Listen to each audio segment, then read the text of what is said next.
So, how is it that one day you can love something, someone, yourself, and then the very next day or even the next hour, whatever, you can hate them, literally feel hatred for yourself, someone, or something that you had just previously felt had a completely different sentiment?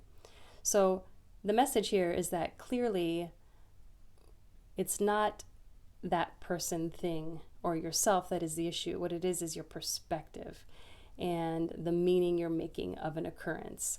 And so this stems from infancy, what is known as object relations theory, which is that when our caregivers are caring for us, we start to identify them either as good or bad. If the need is met, immediately we look at them as good. When it's not met immediately, we perceive them as bad in those instances. So we start to identify anything outside of ourselves at first as good or bad.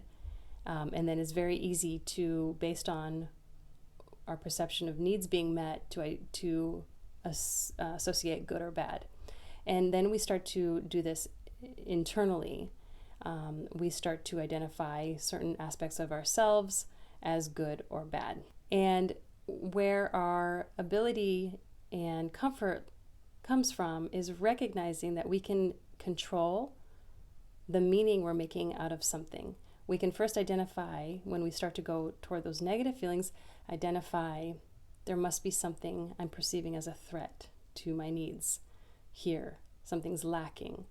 It's always relative to an assumption that something isn't correct. And it's a completely subjective experience. It has nothing to do with that person or thing. And it has nothing to do with your actions also when you've internalized that hatred or love dichotomy.